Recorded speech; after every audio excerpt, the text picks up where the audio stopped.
Hey guys, it's Emma here, and I have my recent reads favourite read for November. I didn't read as much this month because one of the books was quite big, but let's get into it. I've got my Goodreads app here. So the first thing I read was from my Abominable Book Club package. I'm still getting caught up with that, and I'm really far behind in my box of stories ones now. But hey, I'm getting there. I'm doing a lot of reading. It's good. I love it. So that was Woman Eating, and then I read a few of my books from my Kindle Unlimited subscription. I do that every month just to get the money out of them because it's something I pay for. So I read more of those like the splatter books series that I was talking about last time. So I read, they're all from Rick Wood. So I read Home Invasion, and I read This Book is Full of Bodies, which is a prequel to one of the earlier books that I read. And I think there's maybe another prequel that's like This Book is Full of More Bodies or something. So I'll probably get to that either this month or next month.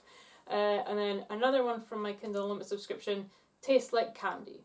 Then back to my Abominable Book Club box, I think. I read The Har. And then I think this was the second-hand book in either this one or one of the previous ones, is The Dunwich Horror. And that's a Lovecraft one. Very, very small. So I don't know if you saw that unboxing, but I think I was pretty disappointed getting that one. But hey, whatever. And then I read The Ghastling Book 15, which is the magazine that comes with the Abominable Book Club box sometimes. And then I read the comic that I've been waiting for months and finally turned up. It kept getting delayed and delayed and delayed, and it finally turned up in November. So I read Alien Revival. That's the volume 2 of the new kind of alien comic from Marvel since it's moved from Dark Horse. So I read that. Then again, I think this was another Abominable Book Club package book, was The Pallbearers Club. Then another Abominable Book Club package book, I think probably in the same package, was The Watchers. Then one of my own books from my Stephen King collection. I think it's the only one now that I own and haven't read yet, and I figured this is the best time to read it because it was near enough the end of November, which is 11/22/63. So it will be 22nd of November 63 because it's regarding the assassination of JFK. And then the last thing I read was, I think, in one of my box of stories, and I think it was like way back in like June or July, or whenever I get my summer box. Like, as I say, I'm quite far behind on those ones now, but it's The Resurrectionist of Caligo, and that's my sci-fi box because that's the only one I get now.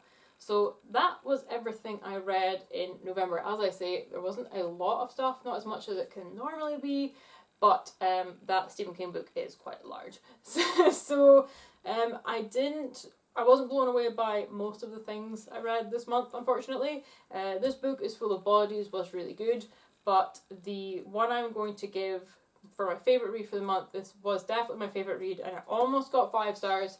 I just didn't love the ending as much. It just kind of lost a bit of steam for me, is Stephen King's 11/22/63. He is notorious for not always getting the ending quite right or perfect or whatever, and as I say, this was going to be a 5-star, but I gave this a 4-star just because of the ending. It was a nice ending, but it wasn't as good as the rest of the book. But basically, the story of 11/22/63 is basically a time travel story, which is really fun. I like those kind of things as well, for historic moments in time. This guy from now, well, the book was written in like 2011, 2012, so it's then, which was present day. This owner of this diner that he knows lets him know that there is this, basically like a time portal, which they call a rabbit hole, in the pantry of his diner that takes him back to, I think it's September 1958. It always takes him back to this time. He can't go anywhere else, but when he walks through, he lands in 1958 in, I think it's the same place that the diner is, but just in 1958. And he's done this a lot. He goes there to get meat for his diner really cheap. So he has like the cheapest burgers now because the meat is so cheap that he's buying. Every time you go through that, it resets. So if you go to 1958 and you do something, and then you come back and it has changed something, when you go back through that portal, that rabbit hole, it then resets everything. So anything you did before is now wiped out, because you're back to the time that you arrive every time. You arrive at the exact same time every time. And also, no matter how long you stay in the 1950s, up to wherever you end up leaving, you can stay for years. But when you leave and you come back to our time, you were only ever away for 2 minutes. So it doesn't change anything much time-wise. On our side, obviously there will be repercussions from what you've done, but it's only been 2 minutes that you've been away. You can be there for years, it's still only 2 minutes. So the premise of the book basically is that the guy from the diner, he's ill, so he can't keep going and doing this, but what he really wants to do is save JFK. He wants to stop the assassination attempt, because he believes that if that didn't happen, then a bunch of other things wouldn't happen, and it'd be a much better world. You never know. You don't know with these kind of things what repercussion you're going to have, whether it be good or bad.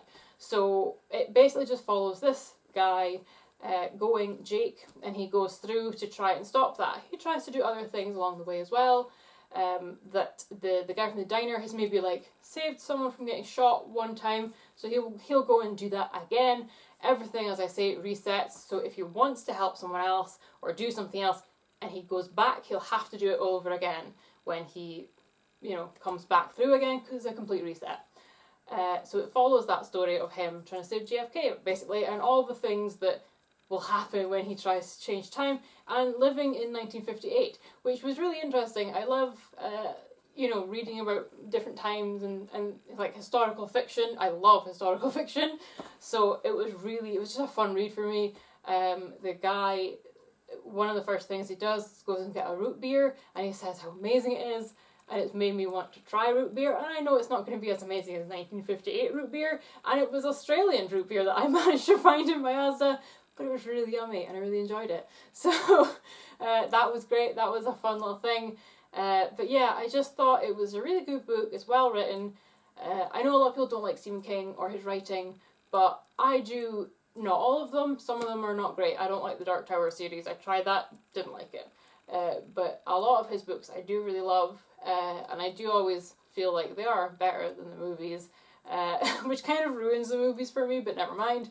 But yeah, I loved this book. I thought it was great. I would definitely recommend it. It is a long one. It is 700 and something pages. Not as long as, say, It or The Stand, which were both over 1,000 pages. So for him, it's relatively short in the books that I've read of his lately. But yeah, it is a long one if you're used to... Most of my other books are like around about 300, 400 pages. So it is a long one. It does take a while longer to read, hence why I didn't read as much this month. But I would definitely recommend that one. It's great in like very smart things I wouldn't have thought about. Of like, if you change this, now this has happened. And you don't even, obviously the person in the book, the character, hasn't thought of these things either. And when he comes back, he will discover what has happened, and also that the past doesn't like to be changed. So if he does try and save someone, prior to even the JFK one, he will get like a stomach bug, or his car will break down, or all these things that the universe throws at him, so he cannot change the past. So that's really interesting as well. And also that if he goes back and then tries to do it again, it won't be exactly the same things, so he will prepare for these things to happen again, and it doesn't necessarily happen that way. It's still trying to throw him a curveball and stop him changing the past. So yes, and just all the people he meets and the relationships he has along the way. I just really enjoyed this book. So yeah, that is definitely my favourite read for November. I can't believe I waited this long to read it, but I finally read it now. I know there's a mini-series as well that I will give a go. I remember it being released like years and years ago. I remember seeing like the adverts in the cinema and things, but I just never got around to it. So now that I've read the book, I will give that one a go. I'm interested to see, how close or far away they stray from the book. But yeah, that is it for this one, guys. So any comments, leave them down below. Share it with your friends, give it a thumbs up, and I will catch you next time, guys. Bye.